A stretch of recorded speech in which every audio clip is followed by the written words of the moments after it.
हर खबर पर होगी आपकी पकड़। डाउनलोड कीजिए एबीपी लाइव ऐप। और इस वक्त हमारे साथ एक खास मेहमान जुड़ चुके हैं, जरा उनका रुख कर लेते हैं। जीएस बावा साहब हैं, जो कि फॉर्मर जीएम हैं एयरपोर्ट अथॉरिटी ऑफ इंडिया के। जीएस बावा, बहुत बहुत स्वागत है आपका। थैंक्स एबीपी न्यूज से बातचीत करने के लिए। लेकिन पहला सवाल जो जहन में आता है वो ये कि इतने खतरनाक एयरपोर्ट पर क्या ये सिर्फ मेरे जहन में, और मैं जानना चाहती हूँ, क्या ऐसी कोई व्यवस्था नहीं की जा सकती है कि ऐसे विमान हादसे से बचा जा सके? It's impossible. शुक्रिया इस मुद्दे को उठाने के लिए। और सबसे पहले तो मैं अपनी दिल से संवेदना प्रकट करना चाहता हूं जिन लोगों को चोट लगी, जिन लोगों की जान गई। एविएशन एक सबसे सेफ मोड ऑफ ट्रांसपोर्ट है, हम जानते हैं, और दिन ब दिन इसको इम्प्रूव करने की कोशिश भी करते रहते हैं। इस एयरपोर्ट का रनवे टाइम पर टाइम लेंथ बढ़ाते गए हैं और 7500 से 9000 प्लस करना। एक बात मैं आप बताना चाहता हूं कि जितने भी स्पेशल प्रोसीजर वाले एयरपोर्ट्स होते हैं उनको एक अलग कैटेगरी में डाला जाता है। स्पेशल प्रोसीजर एयरपोर्ट्स बनाए जाते हैं। इस टाइम कंट्री में कोई 15-16 के आसपास स्पेशल प्रोसीजर एयरपोर्ट होंगे। कैलिकट एयरपोर्ट उनमें से एक एयरपोर्ट है। स्पेशल प्रोसीजर एयरपोर्ट क्या होता है? इस एयरपोर्ट पर कोई ना कोई ऐसे स्पेशल सर्कमस्टांसेस होते हैं जिसकी उसको स्पेशल केयर करनी पड़ती है। तो ये एक कदम है जो ये सुनिश्चित करने की कोशिश करता है कि हम हर ऑपरेशन को एक सेफेस्ट तरीके से कर पाए। ये मेरा ओके। जीएस बाबा, हमने वो तस्वीरें देखी हैं और मैं चाहूंगी कि मेरी टीम जो है वो तस्वीरें दिखाए टेबल टॉप एयरपोर्ट की। मतलब एक बिगिनिंग पॉइंट है और एक एंड पॉइंट है।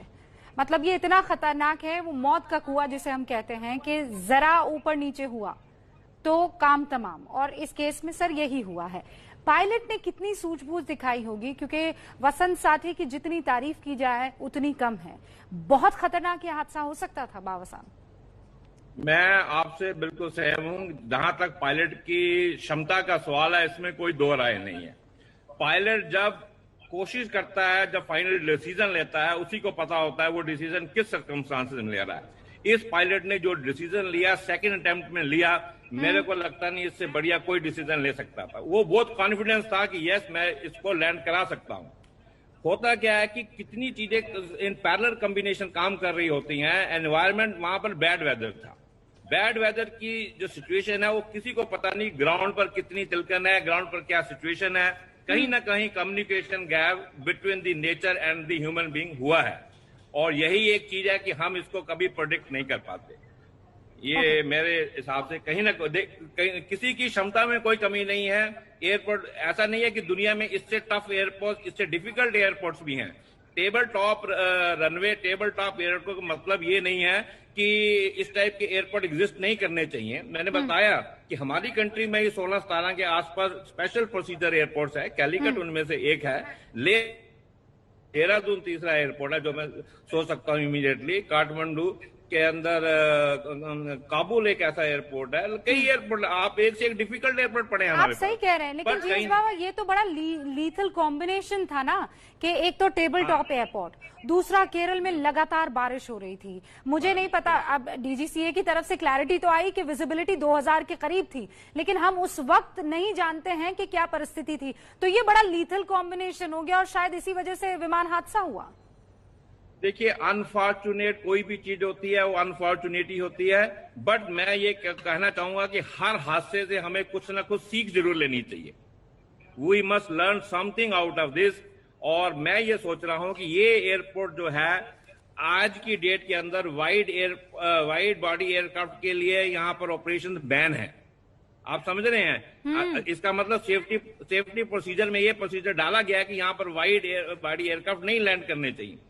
हमारे को कोई ऐसा भी प्रोसीजर जरूर अडॉप्ट करना चाहिए।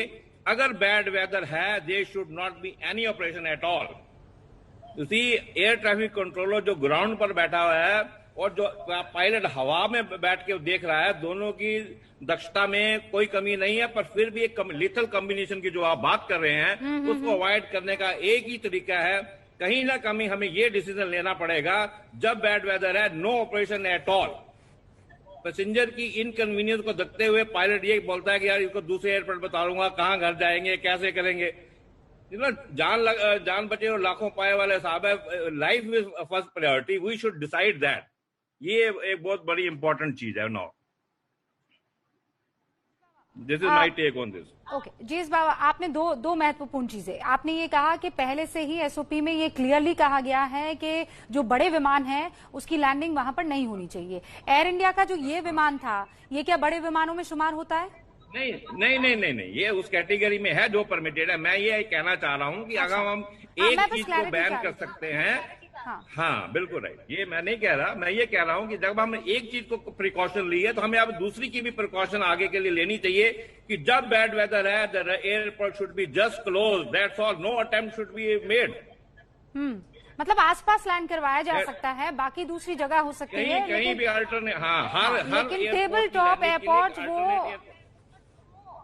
वो एयरपोर्ट नहीं होना चाहिए, और खासकर बैड वेदर में हमें इंतजार करना होगा कि आखिर हुआ क्या था। लेकिन आप बहुत बहुत नजदीक से एविएशन सेक्टर को देख रहे हैं, परख रहे हैं, आपने इनफैक्ट उस पोजीशन को संभाला है। मैं ये जानना चाहती हूँ जीएस बाबा कि हुआ क्या होगा। ठीक है, हम लोग हाइपोथेटिकल मेरा सवाल है और हम अभी कुछ नहीं कह सकते हैं, पर आपको क्या लगता है, मतलब कैसे प्लेन जो है वो ओवररन कर गया होगा, ओवरशूट कर गया होगा, दोनों पायलट की मौत हो जाती है। मैं अभी भी इसे कनेक्ट नहीं कर पा रही हूँ, हो सकता है बहुत आम तरीके से सोच रही हूँ, लेकिन if you could just join the thread. देखिए, इस चीज पर बात करने का ये समय नहीं है। मैं नहीं चाहता कि इस पर वी शुड अननेसेसरी कमेंट। क्यों कि एक प्रॉपर प्रोसीजर है इन्वेस्टिगेशन का, आई रिस्पेक्ट। और जब तक हम उसके थ्रू ना करें तो, और aviation is known for that only. Aviation में देखिए procedure and specific procedures are very important, and there is a full fledge procedure of investigation, और there is a proper black box which records everything. तो we should not make anything. अभी तक की जो खबर आ रही है उसमें यही पता लगता है कि शॉर्ट ऑफ रनवे था, और क्यों हुआ, क्या हुआ, मैं अभी इस पर हमें नहीं कमेंट करना चाहिए। हमें दर्द दुख है, इंसिडेंट हुआ, एक्सीडेंट हुआ, और इससे क्या सीख लेनी है वो भी हम आगे कंटेम्पलेट करेंगे, पर अभी इस चैप्टर को नहीं खोलना चाहिए। Okay, and I respect that GS Baba. आप ये कह रहे हैं कि प्रोसीजर्स हैं और उसको निभाकर थोड़ा आगे बढ़ना होगा हमें। ब्लैक बॉक्स सब कुछ रिकॉर्ड करता है तो हमें उसका इंतजार करना चाहिए, और मुझे लगता है मैं इस बात का पूरी तरीके से सम्मान करती हूँ। लेकिन जीएस बाबा, हरदीप पुरी नागरिक उड्डयन मंत्री से लेकर बाकी तमाम जो लोग हैं वो बहुत क्लियरली कह रहे हैं कि देखिए, अगर आग लग जाती खुदा ना खास्ता तो फिर बहुत बड़ा हादसा हो सकता था। ये तो हम इसका क्रेडिट पायलट को देना चाहेंगे। पायलट की दिमाग में क्या चल रहा था, उसने क्या स्पेशल प्रोसीजर अडॉप्ट करा, हमें नहीं पता। उसने कैसे अवॉइड करा, कुछ नेचर ने हमारा साथ दिया, God was there, rain was there, we do not know कौन सी केमिस्ट्री। आपने लेथल कॉम्बिनेशन का काम करा था, अगर कोई लेथल कॉम्बिनेशन हो भी सकता है तो कोई डिवाइन कॉम्बिनेशन भी हो सकता है। तो I hope that some divine combination was protecting us. So yes, you are right. There are two. If lethal combination is one extreme, divine combination is another extreme, and that divine combination came through the pilot. Pilot sacrificed his life, but he saved many lives. Sir, कल नीति आयोग के CEO से मेरी बातचीत हो रही थी, जो कोझिकोड के डीएम भी रह चुके हैं। ये आपने कहा ना कि 9000 से ज्यादा बढ़ा दिया गया है वो रनवे का जो एरिया है, उनमें उनकी बहुत अहम भूमिका रही थी। वो ये बता रहे थे कि यहाँ पर इस तरीके के हादसे नहीं हुए हैं। हमें ये देखना होगा कि कहीं विमान में तो कोई टेक्निकल खामी नहीं थी। मैंने आपको पहले ही बोला, इन चीजों के ऊपर अभी हम कुछ नहीं कमेंट करना चाहते, ना करना चाहिए, क्योंकि वो बायस की तरफ हम चले जाएंगे और हमें नहीं कुछ करना। ओके, सर आप हमारे साथ बने रहिए। एक बार फिर से हम दर्शकों को बता देना चाहेंगे वो दो महत्वपूर्ण चीजें जिसका अभी आपने जिक्र किया। पहला ये कि अगर टेबल टॉप रनवेज हैं या एयरपोर्ट है, वहां पर खराब मौसम में लैंडिंग से बचना चाहिए, या खराब मौसम में उसका ऑपरेशन जो है उस एयरपोर्ट का उसको नहीं करना चाहिए। खराब मौसम में टेबल टॉप रनवे पर लैंडिंग से हमें बचना चाहिए। जांच के बाद जिम्मेदारी सामने आ जाएगी। ये इस वक्त हमारे साथ जीएस बावा साहब जुड़ चुके हैं, जो कि फॉर्मर जीएम है एयरपोर्ट अथॉरिटी ऑफ इंडिया के। Sir, you want to clarify something, आप कुछ कहना चाह रहे हैं? मैं यही कह रहा था कि कोई भी सिचुएशन, जब ग्राउंड पर डिफिकल्ट सिचुएशन है, we should not let any pilot to venture कोई इस टाइप का रिस्क लेने की परमिशन नहीं देनी चाहिए। There should be full stop on operation at the airport in such circumstances. GS Baba ये भी कह रहे हैं कि इस तरीके के हालात में देखिए, जो एक जमीन पर बैठे शख्स है और जो वहां ऊपर आकाश में विमान को उड़ा रहे हैं, आपको ये समझना होगा कि रिस्क उस शख्स का ज्यादा है जिसके ऊपर विमान को सेफ लैंडिंग कराने की या टेक ऑफ कराने की पूरी जिम्मेदारी है। और ऐसे में जब हालात वाकई बहुत खराब है तो रिस्क से बचना चाहिए। जीएस बाबा। यस, बिल्कुल, यही aviation is known for that only. जितने भी हम प्रोसीजर बनाते हैं, हमने इस एयरपोर्ट को स्पेशल प्रोसीजर कैटेगरी में डाला है, रिस्क बचाने के लिए तो डाला है। हमें एक अलग कैटेगरी अब बनानी चाहिए, अलग रिस्क फैक्टर आइडेंटिफाई करना चाहिए। उस रिस्क फैक्टर को ग्राउंड से कंट्रोल करके पायलट को स्ट्रिक्टली बोलना चाहिए ये एयरपोर्ट क्लोज है, आप अल्टरनेट एयरपोर्ट जाइए। ऑलराइट सर, मैं आपको रोकना चाहूंगी इसलिए क्योंकि कोझिकोड विमान हादसे की असली वजह जो है वो अभी सामने नहीं आई है। साफ तौर पर ये भी अभी जीएस बाबा कह रहे हैं कि प्लीज थोड़ा रुक जाना बेहतर होगा, क्योंकि ब्लैक बॉक्स में सारी चीजें होंगी। विमान में खराबी थी या रनवे पर किसी तरह की कोई गड़बड़ी थी, ये सब तभी सामने आएगा जब इन्वेस्टिगेशन पूरी हो जाएगी। लेकिन जिस टेबल टॉप रनवे पर यह हादसा हुआ वहां भारी बारिश हो रही थी और उसके बाद विमान फिसलने की आशंका जताई जा रही है।